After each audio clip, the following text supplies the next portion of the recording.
Okay folks, welcome back to Wooden Tool Company's channel. So today I'm just going to share with you just a little experiment that I've been working on. Show you a little more of these wooden wheels or wooden pulleys that I've made.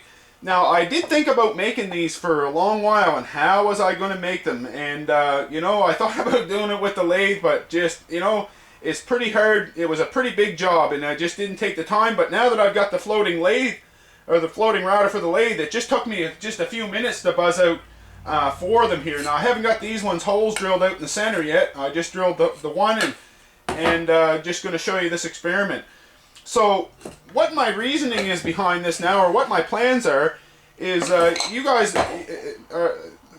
everybody's got some of them 1725 motors laying around. If you're a tinker and hobbyist like me, then somewheres in your garage you're probably going to have one of these 1725 motors. Well, these are a real handy little motor, folks, if you can slow them down enough, that you could get a shaft turning at 50 is a nice number. If you could get a shaft turning at 50, from one of these 1725 motors, that's going to have a lot of power, and it's going to be spinning slow enough that you could hook onto it with something. I did actually go buy a bunch of them little steel ones, but I was finding that they weren't quite big enough. What I needed was 8-inch wheels, and go to the store and look at the price of them. 20 bucks each, and you need 5 of them. Then you need 3 of these ones, and just the price overwhelmed me at the time because it was just kind of a tinker thing, or just a play thing more than anything. Then it turned me off. But right after I got the floating router for the lathe working, I carved them 3 posts, which you guys seen one of them being carved, and then I got geared up and carved these out right afterwards. So them's the only cuts I really made on that so far. And look at my other video to show me explaining that and how much movement this thing's got. I'm sure that you'll enjoy that video. So what I've done is I've drilled a hole in this. I've sprayed it with MDF. I've got a 1/2-inch bolt, which got a nice smooth area here. If I'm going to do this, then I'm going to need a nice smooth shaft. And then, if I slide that in and I put another washer on, slide this into the hole in this block I've got, then this makes a nice little pulley, and it's coming out pretty centered. I haven't got it put tight enough. It's coming out nice and centered. And now if I put a belt on this, I'll kind of give you as a picture of what I'm going, or what I'm planning, is if I put a belt on this, and you see if I had a 1725 motor spinning here with a 3-inch pulley, and run into this 8-inch, and then all I've got to do is put another. I did do one little carving here, but it's a little bit too small for my small pulleys. I want to have just a little bit bigger than this. Then if I did have, and maybe I'll stick this in place right now.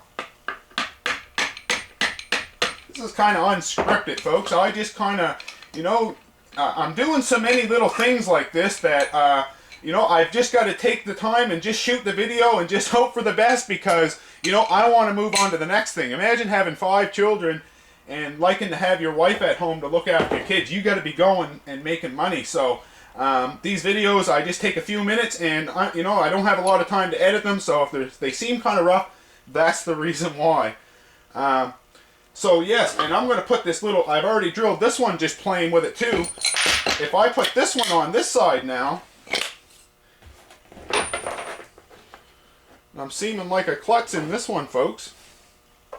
So if I put this one on this side now and run that into that block, now if I had my belt running on this one to a motor and a 3-inch, and then I had another one, I'd have to, put a few hair nails in. This is all it's going to take, and then run another belt to another big pulley.